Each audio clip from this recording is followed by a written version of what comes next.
శ్రీ వెంకటేశాయ నమః. హరే రామ రామ రామ హరి హరి. హరే కృష్ణ కృష్ణ కృష్ణ హరే హరే. హరే రామ రామ హరే హరే. హరే కృష్ణ కృష్ణ కృష్ణ హరే హరే. శుక్లాంబరధరం విష్ణుం శశివర్ణం చతుర్భుజం ప్రసన్నవదనం ధ్యాయేత్ సర్వవిఘ్నోపశాంతయే. యస్యద్విరదవక్త్రాద్యాః పారిషద్యాః పరస్సతం విఘ్నం నిఘ్నంతి సతతం విశ్వక్సేనం తమాశ్రయే. వందే శ్రీనయనోత్సవస్య శశినం శేషాచలాధీశ్వరం బ్రహ్మాద్యర్చితపాదపద్మయుగళం లోకైకనేత్రోత్సవం. వాసిష్టైః సనకాదిభిర్మునిగణైః సంసేవ్యమానం సదా. భక్తానాం అఖిలార్థదాయినమహం శ్రీవేంకటేశం గురుం.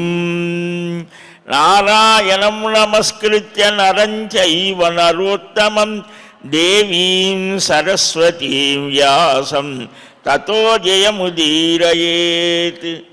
కృష్ణాయ వాసుదేవాయ దేవకీ నందనాయ చ నందగోపకుమారాయ గోవిందాయ నమో నమః. అస్మత్శ్రీ గురుచరణారవిందాభ్యాం నమః. పరమగురుభ్యో నమః. సర్వగురుభ్యో నమః. శంఖచక్రధనుర్పాన పాశాంకుశధరారుణం దోర్భ్యాం ధృతం ధమంతం చ వేణుం కృష్ణదివాకరం. కృష్ణ, వాసుదేవ, నారాయణ, ముకుంద, మాధవ, శ్రీహరి, పద్మనాభ, దామోదర అని ఆ భగవన్ నామాలను అనాలతం జపిస్తూ స్మరిస్తూ జన్మని సార్థకం చేసుకునేటువంటి పరమ భాగవతులకు అత్యంత ఆహ్లాదాన్ని ఆనందాన్ని కలిగించేటువంటిది శ్రీకృష్ణ దివ్యమంగళ స్వరూపం. అందువల్లనే మనకు నారద మహాపురాణంలో ఆ దేవతామూర్తులని యత్రాకృతి తత్ర గుణాః, ఎక్కడైతే ఆకారం ఉంటుందో అక్కడ గుణాలు కూడా ఉంటాయి. భగవంతుడి యొక్క గుణాలకు కళ్యాణ గుణములు అని పేరు. వాత్సల్యం, సౌజన్యం, సౌశీల్యం ఇలాగా చాలా అసంఖ్యాకము అని అన్నారు. అట్టి కళ్యాణ గుణ సంపన్నుడైనటువంటి భక్తవత్సలుడైనటువంటి భాగవత ప్రియుడైనటువంటి ఆ భగవానుని యొక్క నామములని మంత్రములుగా చేసి ఆ మంత్రాలను నిరంతరం జపించడం చేత మనల్ని రక్షించేటువంటి ఒక స్థితి కలుగుతోంది అని, తద్వారా మనుష్యులు సర్వోన్నత స్థితిని పొందుతాడు అని, అలాగా మంత్రాన్ని ఒక గురువు ద్వారా పొందాలి అని, దానిని ప్రయత్నం చేసి రక్షించి అంటే ఎవరికీ తెలియజేయకుండా తాను చక్కగా అనుష్ఠానం చేస్తూ భగవద్ ఆదేశం, గురువుల ఆదేశం ఉన్నప్పుడు మాత్రమే ఆ యోగ్యుడైన శిష్యులకు అందించాలి అని ఒక మంత్ర సంప్రదాయం మనకు భారతదేశంలో కనిపిస్తుంది. మరి సకల మానవులు తరించాలని కదా ఈ శాస్త్రాలన్నీ వచ్చాయి. అంటే దానికి కూడా ఒక యోగ్యత ఉండాలి. ఆ యోగ్యతని సంపాదించుకోవాలి మనుష్యుడు. అనేక జన్మలలో చేసినటువంటి పుణ్య విశేషం చేత మనుష్యుడికి ఆ సంకల్పం కలుగుతోంది. ఎప్పుడైతే దృఢమైన సంకల్పం కలుగుతోందో గురువులు అప్పుడే వస్తారు. నీ సంకల్పమే, నీ దృఢప్రత్యయమే భగవంతుణ్ణి కదిలించేట్టుగా ఉండాలి. అప్పుడు ఆ గురువులు ఎక్కడి నుంచో రారు, భగవంతుడే సర్వజీవరాశులలో ఉన్నారు. కనుక అట్టి భగవత్ ప్రేరణ చేత భగవత్ స్వరూపులైన ఆ ఆచార్యులు అనుగ్రహిస్తారు అని. అలాంటి ఆ స్థితి సామాన్యులు పొందాలి అంటే ఈ శుచిత్వం, శౌచం, సత్యం, అస్తేయం ఇలాగ కొన్ని నియమాలు, ఉపవాసాది, దానాది క్రియలు, నామజపం, భగవన్నామాన్ని ఎప్పుడూ జపం చేయవచ్చు, దానికి దోషం లేదన్నారు. శుచిర్వా అశుచిర్వాపి ఆసీనోవా శయానోవా, పడుకున్నా, కూర్చున్నా, తిరుగుతున్నా సర్వకాల సర్వావస్థలలో నామస్మరణ చేయవచ్చు.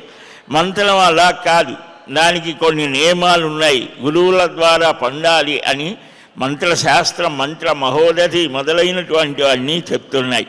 మనకు పురాణ వాన్మయంలో అన్ని శాస్త్రాల పరిచయం ఇస్తాడు. అంటే సామాన్యుడికి కూడా ఇదిగో ఇన్ని ఉన్నాయి మన సనాతన ధర్మంలో అని గుర్తు చేయడం, వాటిని చూసి కాదు. ఇవి ఒక శాస్త్రం అనేటువంటిది కొందరి మహానుభావుల అనుభవాల సంపుటి. దాన్ని ఆధారంగా చేసుకొని మహానుభావులు, ప్రాక్టికల్ ఎక్కడ అంటే థియరీ తెలుస్తుంది అంత మాత్రం కాదు కదా, సిద్ధాంతం తెలిసినంత మాత్రం కాదు కదా, ఆచరణలో అది ఆచరణలో సిద్ధిని పొంది ఉత్తములైనటువంటి వారు, ఆత్ములైనటువంటి వారు, వారి దగ్గరకు వెళ్ళి మనం ఆ తత్వోపదేశం కానీ మంత్రోపదేశం కానీ ఏదైనా అది అక్కడ అది సంప్రదాయము అని. నామానికి ఇది లేదు. అందుకనే భగవన్నామాన్ని నిరంతరం నాలుక కొనలయందు నిలపవయ్యా అని మహాత్ములు ప్రార్థించారు. సరే, మంత్రజపం చేసేటువంటి వారికి కూడా అనేకమైనటువంటివి చెప్తూ ఉన్నారు. మనకు లోకన మనం చెప్పుకున్నాం, గణేశ, విష్ణు, హనుమ, రామ ఇలాంటివన్నీ కృష్ణ స్మరణ చేస్తూ ఉన్నాం. ఆ శ్రీకృష్ణ పరమాత్మ యొక్క మంత్ర భేదములు, ఆ మంత్రాలలో అనేకమైనటువంటివి. ఆ మంత్ర జపం చేసేటప్పుడు ఏం చేయాలి? ఒక నామం చేసేటప్పుడు కూడా ఆ నామం అంటే పేరు కదా, మనకొక ఈ శరీర సంబంధం చేత మనకొక పేరు ఉంటుంది. మన పేరు పెట్టి పిలిస్తే ఏ విధంగా మనం ఓ అని పలుకుతామో అలాగనే ఆ భగవంతుడి యొక్క నామాన్ని కూడా మనం నిరంతరం కలకడం చేత ఆయన కూడా మన వైపు తిరుగుతాడు. అది ఏదో రోజు కాసేపు చేయటం కాదు, అది మన ప్రాణ సమం కావాలి. అలాంటి ఆర్తి కలిగి ఉండాలి. అందుకనే మనకు తుకారాం, జ్ఞానదేవ్, ఇలాగ సోపానదేవ్, ముక్తాబాయి, ఈ త్యాగయ్య, అన్నమాచార్య స్వామి వీరంతా కూడా కొన్ని కోట్ల జపం చేసి ఆ జప ప్రభావం చేత ఇన్ని సంకీర్తనలు అందించారు, లోకానికి మేలు చేశారు.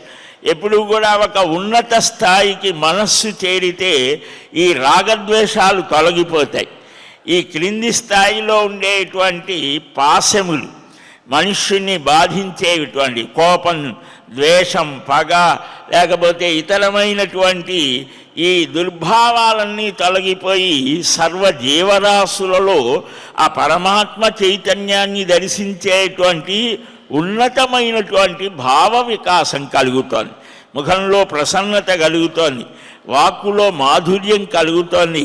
ఇలాగ కొన్ని లక్షణాలు కూడా చెప్పారు. ఇక్కడ శ్రీకృష్ణాయ గోవిందాయ నమః అనేటువంటిది, దానికి ఛందస్సు, దేవత, షడంగములు, ఈ వీటితో జపధ్యాన హోమ అర్చనాదులు చేయాలి. ఇది సర్వాభీష్ట ప్రదాయకము అని అన్నారు. సర్వసంపత్ సౌభాగ్యదాయకం. ఈ మంత్రానికి నారద మహర్షి కూడా కొన్ని ఆ విధమైన జపతపాదులు చేసి కొన్ని మంత్రములకు ఆయనే ఋషి అయ్యాడు. ఋషి అంటే దర్శనాత్, ఆ మంత్ర జప సాధన చేసి ఆ మంత్రాధిదేవతని చూశాడట.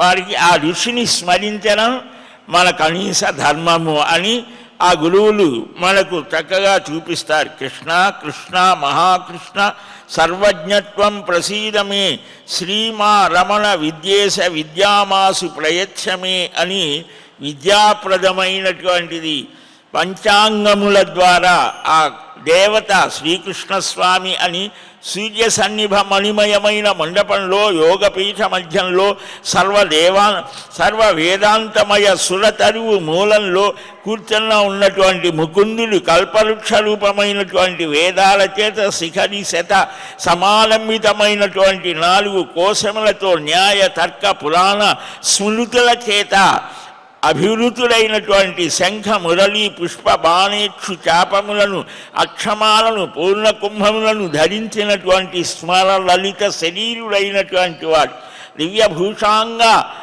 భూషణుడైనటువంటి వాడు, వ్యాఖ్యాముద్రను వామహస్తంతో చూపించేటువంటి గోపికా వల్లభుడు నన్ను రక్షించుగాక. ఆ శ్లోక రూపంలో ఉన్నదానికి ఇది అర్థం. అంటే ఏది చేసినా మనం అర్థం తెలుసుకొని దాని స్థితి ఏమిటో గ్రహించి గురువుల ద్వారా చెయ్యాలి. ఇది 1,00,000 సార్లు జపిస్తే దానికి తగిన హోమాదులు కూడా చేస్తే వాడికి జ్ఞానం కలుగుతోంది. నందపుత్రాయ ఆనందవపుషే శ్రీకృష్ణాయ గోవిందాయ ఇలాగ ఈ నామాలకు ఇంకా కొన్ని కలిపితే అవి మంత్రములవుతాయి. అలా కాకుండా కృష్ణ గోవింద నారాయణ అచ్యుత ముకుంద అని స్మరిస్తే నామములవుతాయి. ఫలం ఒక్కటే మనం చాలాసార్లు చెప్పుకున్నాం. ఎందుకయ్యా ఇది పదే పదే చెప్పుకోవటం అంటే మనకు కొన్ని అభిప్రాయాలు ఉంటాయి. మంత్రం అయితే చాలా గొప్పదండి, నామం ఏమిటో చిన్నది అని. అది ఎప్పుడూ మన మనస్సులో ఉండకూడదు. భగవన్నామం చాలా శక్తివంతమైనది. నమో భగవతే నందపుత్రాయ బాలవపుషే బాలాయ నీలవపుషే తటిదంబరాయ. మహానుభావులు ఆ బాలకృష్ణుడి యొక్క సుందరమైన సుకుమారమైనటువంటి రూపాన్ని ధ్యానిస్తారు.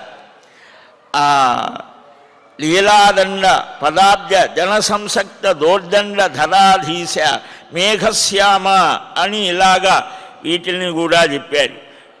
గోవిందాయ నమో భగవతే శ్రీ గోవిందాయ, దీనికి కూడా నారదుడు ఋషిట గాయత్రి ఛందస్సు ఇలా కల్పవృక్షం మొదట్లో కూర్చొని మణుల చేత శోభించే దివ్య సింహాసనం మీద ఉన్నటువంటి నీలమేఘశ్యాముడు పట్టు పీతాంబరధారి అతి సౌందర్య స్వరూపుడు శంఖనేత్రధరుడు గోసహస్ర అంటే గోవులు వేల కొలది గోవుల మధ్య ఉన్నటువంటి వాడు ఆ అమృత ధారల చేత స్నానం చేయబడేటువంటి అభినవాంభోజ పత్రనేత్రుడైన ఆ శ్రీహరిని ధ్యానం చేయాలి. ఇలాగ చేసినటువంటి వాడు ఉత్తమ స్థితిని బాలవపుషే కృష్ణాయ నమః.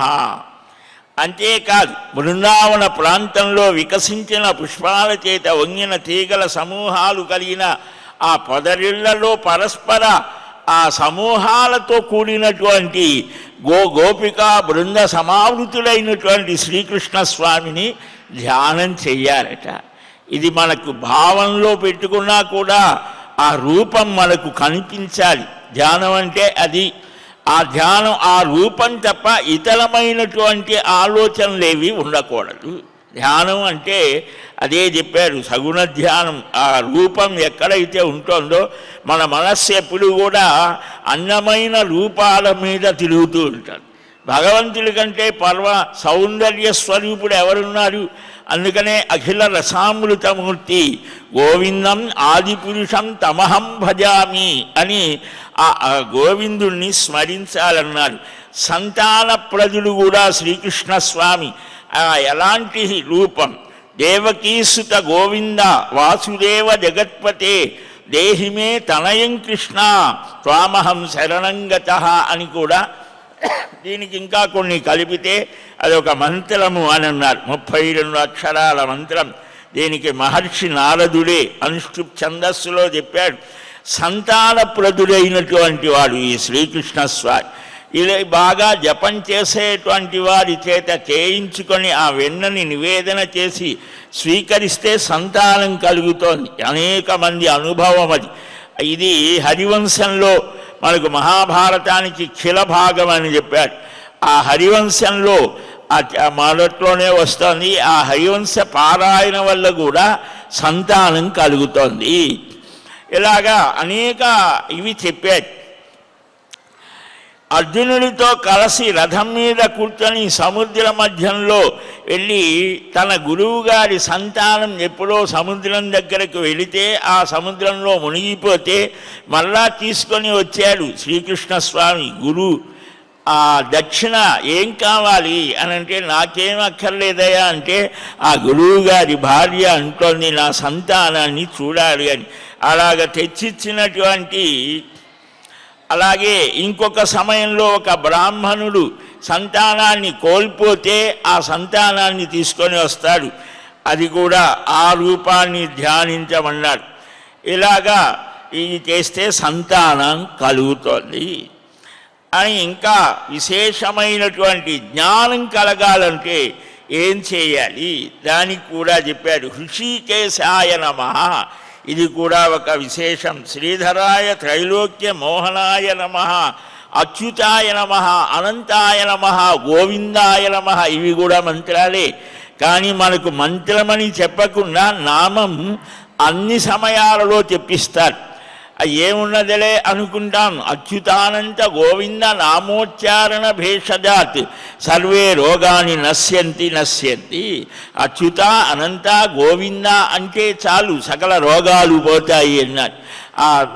ఆ నామములతో అభిమంత్రించి ప్రతిరోజు కూడా అచ్యుతాయ నమః, అనంతాయ నమః, గోవిందాయ నమః అని స్మరించి ఆ నీటిని బాగా తాకి దాన్ని అభిమంత్రించి రోజు ఒక గ్లాసు నీరు త్రాగిన రోగాలు రావాలి. అది విశ్వాసం ఉండాలి. కనుక ఇలాగా ఇవన్నీ కూడా నామము మంత్రము. ఆ శంఖచక్రధారి చతుర్బాహుడు కిరీటి సర్వాయుధయుతుడు గరుడ వాహనారూఢుడు సనక సనందన సనత్కుమార సనత్సుజాతాది పరమయోగుల చేత సేవించబడేటువంటి సర్వదేవతల చేత ఉపాసించబడేటువంటి వాడు శ్రీభూమి సహితుడు. ఉదయాదిత్య సన్నిభులు అంటే ఉదయించే సూర్యునిలాగా అరుణారుణ కాంతులతో విరాజిల్లేటువంటి ఆ పరమపురుషుణ్ణి సర్వలోక రక్షణ కోసం ఆ అభయాన్ని ప్రసాదించేటువంటి ఆ శ్రీహరిని ధ్యానించి కొన్ని మంత్రపాఠాన్ని చేయమన్నారు. ఇలాగ చేయడం చేత మంత్రసిద్ధి పొందినటువంటి వాడు ఏది తిన్నా కూడా వాడికి విషం కూడా జీర్ణం అవుతాం. యోగుల చరిత్ర చూస్తే తెలుస్తుంది. గాజు సీసాని పగలగొట్టి దాన్ని ముక్కలు చేసి రజన్ అంటారు. దాన్ని పాలల్లో కలిపి ఒక యోగికి పరీక్షకు ఇచ్చాడు ఒకడు. ఒక దుర్మార్గ ప్రవృత్తి కలిగిన వాళ్ళు కూడా ఉంటారు. అది ఇస్తే అది కూడా జీర్ణం చేసుకున్న యోగులు ఉన్నారు. అలాగ పరీక్షించిన వాళ్ళు వంశమే నాశనమైన వాళ్ళు ఉన్నారు. మళ్ళా ఆయన కాళ్ళు పట్టుకుంటే ఏదో ఒకళ్ళిద్దరు ఉన్నటువంటి వాళ్ళు. ఇలాగ చాలా ఉన్నాయి. యోగుల చరిత్రలో చాలా చిత్ర విచిత్రమైనవి, మన ఊహకు అందనటువంటివన్నీ కూడా యోగశక్తి ద్వారా మంత్రశక్తి ద్వారా కూడా ఎన్నెన్నో గొప్ప గొప్ప ఫలాలు సంపాదించారు. దానిలో గారడీలు చేసేవాళ్ళు కూడా వాడు యోగుడు కాదు. ఆ విచక్షణ మనకు తెలియకపోతే ఎవరు ఉత్తములు ఎవరు మాయగాళ్ళు మోసగాళ్ళు అనేది కూడా మనం తెలుసుకోవాలి. అందరినీ గుడ్డిగా నమ్మకూడదు. కనుక ఇవి కూడా చెప్పాడు. మంత్రసిద్ధి పొందినటువంటి వాడు విషాన్ని కూడా నశింపజేయగలడు, విష్ణు పదాన్ని పొందుతాడు అని అంటే, కింత్వం నారద జానాసి పూర్వజన్మని యత్వయా ప్రాప్తం భగవత సాక్షాత్ శూలినో యుగలాత్మకం. సనత్కుమార మహర్షి ఇలాగ చెప్పి, నారద నీవు పూర్వజన్మలో సాక్షాత్తుగా శంకర భగవానుని దర్శించి రాధాకృష్ణుడి యొక్క మంత్ర రహస్యాన్ని తెలుసుకున్నావు. ఒకసారి గుర్తు తెచ్చుకో అనంటే ఆ ధ్యానం చేశాడు నారద మహర్షి. పూర్వజన్మ వృత్తాంతాన్ని తెలుసుకున్నాడు, ప్రసన్నుడయ్యాడు. నాకు గుర్తుకు వచ్చింది, పూర్వకల్పంలో జరిగింది ఈ విశేషం అనంటే సనత్కుమార మహర్షి అప్పుడు చెబుతాడు. ఏ జన్మలో శంకరు నుండి కృష్ణ రహస్యాన్ని పొందావో దాన్ని సావధానంగా చెప్తాను విను అని సారస్వత కల్పంలో, అంటే మొదట 25వ కల్పంలో కశ్యపుడనే పేరుతో ఉన్నావయ్యా. ఒక రోజున ఆ శ్రీకృష్ణ భగవానుని యొక్క తత్వాన్ని, ఆ చరిత్రను తెలుసుకోవటానికి కైలాసం వెళ్ళాడట. ఆయన చెప్పాడు, గోపీజన వల్లభ చరణవు శరణం ప్రపంచే అని ఆయన శ్రీచరణాలను ఆశ్రయించమని చెప్పాడు. ఆ మంత్రోపదేశం చేశాడు. ఆ శ్రీకృష్ణ అనుగ్రహం చేత ఆ శ్రీహరి నిత్యలీలా ప్రకాశకం గురుభక్తి కలిగిన వాడివై ఆ మంత్రాన్ని పొంది చింతన చేసి గురువు యొక్క అనుగ్రహాన్ని చక్కగా పొంది గురుసేవ చేసేవయ్యా. ఆ మహావిష్ణువు యొక్క భక్తులను నిందించడం, బాధించడం ఇవి మనస్సులో కూడా ఆలోచించకూడదు. ఆ విష్ణు భక్తులని సాక్షాత్తుగా మహావిష్ణు స్వరూపంగా భావించాలి. ఈ నియమాలన్నీ కూడా అక్కడ ఆయన తెలుసుకున్నారట. అర్చావతారంలో ఉన్న ఆ కృష్ణుని ఎప్పుడూ సేవించాలి. ప్రపన్నుల చేత, అంటే శరణాగతి చేసిన నీవే తప్ప ఇతఃపరం వెరుగన్ అని అలాంటి ఆ భగవత్ ప్రపన్నులైనటువంటి ప్రపన్న నిష్ఠులైనటువంటి వారిని చక్కగా సేవించాలి. వారు నిరంతరం శరణాగతి చేస్తారు. గురువుని అవమానించకూడదు, సాధు నింద చేయకూడదు, వేద నింద చేయకూడదు. అంటే ఈ నామస్మరణ చేయటానికి కూడా కొంత నియమబద్ధమైన స్థితి ఉండాలి అనేటువంటి. హరినామంలో అర్ధవాదం, అంటే ఇది మామూలు వాడికి ప్రశంసించడానికి ఇది చాలా గొప్పది అంటే చేయటానికి చెప్పారురా అనేటువంటి ఆలోచన చెయ్యకూడదు. అర్ధవాదం హరేన్నాంని పాషణ్యం నామ సంగ్రహే అలసే నాస్తికే చైవ హరినామోపదేశనం. ఏ భక్తుడైనటువంటి వాడు నామస్మరణ ఏ విధంగా చేయాలో ఇక్కడ చాలా నియమాలు చెప్పారు. నామాన్ని గ్రహించిన తర్వాత పాషణ్యవాదం చేయకూడదు. అంటే దేవుడు నిజంగా ఉన్నాడా, వేదాలు ఉన్నాయా, ఈ మంత్రాలన్నీ నిజమేనా, ఇలాంటి చర్చలు చేయకూడదు. ముందే అవన్నీ నిర్ణయించుకొని విశ్వసించి మంత్రం మీద, మంత్రార్థం మీద, ఆ మంత్ర ప్రదాత మీద, మంత్రాధిదేవత మీద మనకు విశ్వాసం ఉండాలి. ఒకరోజు చేసి 10 రోజులు వదిలివేయటం లేకపోతే ఇటువంటివేవి చేయకూడదు. నామం కూడా అంతే. నామం కూడా నిరంతరం మనం చేయాలి. ఆ దోషాలు ఒకవేళ చేస్తే ఆ దోషాలు పోవడం కోసం మళ్ళా నామాన్ని ఆశ్రయించాలి అని. ఇలాగా హరినామాన్ని ఎప్పుడు మరవకూడదు. అలసత్వంతో ఉన్నవాడికి, పాషణుడికి, నాస్తికుడికి, వీరికి బలవంతంగా ఈ హరినామం చేస్తే మంచిది అది ఇది అని చెబితే వాడు వినడు. అలాంటి వాడికి నువ్వు చెప్పే ఉపయోగం ఏమిటి? జన్మాంతర సహస్రం, అనేక వేల జన్మలలో నీవు చేసినటువంటి తపస్సు, ధ్యానం, యోగం ఫలిస్తేనే కానీ ఆ చింతన కలగదు. ఎందుకనంటే భగవంతుని మీద అనురక్తి కలగటం, భగవద్ విశ్వాసం కలగడం, ఆ గ్రంథాలని చదవటానికి కూడా మనకు ఒక సాత్వికమైన బుద్ధి ప్రవృత్తి కలిగితేనే అవి అర్థమవుతాయి. లేకపోతే తెస్తే అర్థం కావు. అది అర్థం కాకపోగా విపరీత భావాలు కలుగుతాయి.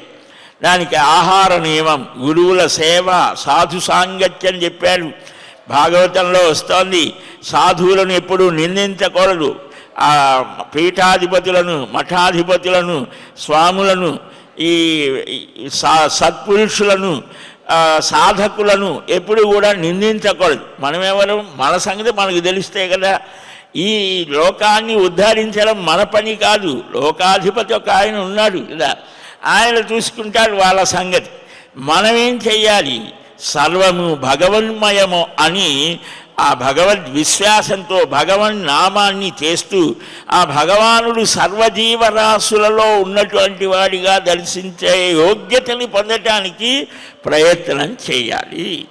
కనుక శ్రీహరి దాసులను మనసు చేత, మాట చేత, పని చేత నీవాడను అని మీరే గతి అని నమస్కరించాలి. హృదయస్థితుడైనటువంటి ఆ పరమాత్మని ఎప్పుడూ కూడా ఆ సుందరమైనటువంటి రూపం. అందుకనే మనకు ఆ భగవద్ రూపాలన్నీ కూడా ప్రశాంతంగా ప్రసన్నంగా చిరునవ్వుతో ఉంటాయి. ఎందుకని మన మనస్సుకి ఒక ఆనందమయమైన స్థితి కలగడం కోసం ప్రసన్నమైన రూపంతో ఉంటారు వారు. అలాంటి రూపాన్ని నువ్వు ఎప్పుడూ చింతన చేస్తే మనలో కోపతాపాలు తొలగిపోతాయి. కనుక మనం ఎప్పుడు ఏది భావిస్తామో అదే అవుతాం. శ్రీకృష్ణస్వామికి 12 మంది మిత్రులను శ్రీదామాదులు చెప్పారు. ఇక రాధిక నుండి సుశీల వరకు అని 32 మంది ఆ గోపికల మధ్య తాను కూడా ఆ గోపికా రూపంలో ఉండి మన అస్తిత్వం ఏదైతే ఉన్నదో, నేను స్త్రీని, నేను పురుషుడిని, నేను బ్రాహ్మణుడిని, లేదా నేను వాణ్ణి శూద్ర, ఈ భావాలన్నీ శరీర సంబంధమే. ఆత్మకు ఈ స్థితి లేదు. కానీ వ్యావహారిక స్థితిలో మనం గందరగోళం చేయకూడదు. మనం భగవంతుని యొక్క సేవకులమనేటువంటి భగవద్దాసులుగా భావన చేసి ఆ గోపికా సహస్రంలో మనం కూడా ఉన్నామని మానసికమైన భావన చేస్తూ ఉండాలట. వారు ఆ మనోరమ సంపన్న కిశోరి స్వలంకృత నానా శిల్ప కళాభిజ్ఞ కృష్ణ భోగానురూపిణి శ్రీకృష్ణ సేవన సుఖాహ్లాద భావాతి నిరూతనుగా ధ్యానించాలి. ఇలాగ బ్రాహ్మీ ముహూర్తం నుండి అర్ధరాత్రి వరకు ఆయా కాలానుగుణమైనటువంటి సేవలతో ఆ రాధా సమేతుడైన శ్రీకృష్ణ స్వామికి సేవ చెయ్యాలి, ఆ నామస్మరణ చెయ్యాలి అని. ఆ నామములేమిటి? రాధాకృష్ణుల యొక్క సహస్ర నామాలను కూడా ఇక్కడ ఈ నారద మహాపురాణం చెప్తారు. 1000 నామాలు అంటే ఒక్కొక్క నామం గుణాలను అభివ్యక్తం చేస్తుంది. అటు నామరూప గుణాలే భక్తులకు ఆధారమైనటువంటివి. అటు ఆ నామాలు ఏమిటో మనం తెలుసుకుందాం. ఆ రాధాతత్వం ఏమిటి, కృష్ణతత్వం ఏమిటి, మనకు దక్షిణ భారతదేశంలో ఆ రాధా స్థితి మనకు అవగతం పెద్దగా లేదు, అవగాహన లేదు. ఎక్కడి నుంచి వచ్చిన బ్రహ్మవైవర్తాది పురాణాల్లో ఏ విశేషమైనటువంటివి చెప్పారో ఆ విషయాలన్నీ క్రమంగా శ్రీవారి అనుగ్రహంతో గ్రహిద్దాం. శ్రీకృష్ణ గోవింద హరే మురారే హే నాథ నారాయణ వాసుదేవ గోవింద జయ జయ గోపాల జయ జయ రాధారమణ హరి గోవింద జయ జయ హరి రామ రామ రామ హరి హరి హరే కృష్ణ కృష్ణ కృష్ణ హరే హరే. స్వస్తి ప్రజాభ్యః పరిపాలయంతాం న్యాయేన మార్గేణ మహీం మహీశాః గోబ్రాహ్మణేభ్యः శుభమస్తు నిత్యం. లోకాः సమస్తాः సుఖినో భవంతు. కాలే వర్షదు పర్జన్యః పృథివీ సస్యశాలిని దేశోऽयं క్షోభరహితో బ్రాహ్మణాः సంతు నిర్భయాः అపుత్రాः పుత్రిణः సంతు పౌత్రిణः అధనాः సధనాः సంతు జీవంతు శరదాం శతం. శ్రియః కాంతాయ కళ్యాణ నిధయేర్ధినాం శ్రీవేంకట నివాసాయ శ్రీనివాసాయ మంగళం. బలం విష్ణోః ప్రవర్ధతాం. సర్వం శ్రీకృష్ణార్పణమస్తు. ఏడుకొండలవాడ వెంకటరమణ గోవింద గోవింద గోవింద గోవింద.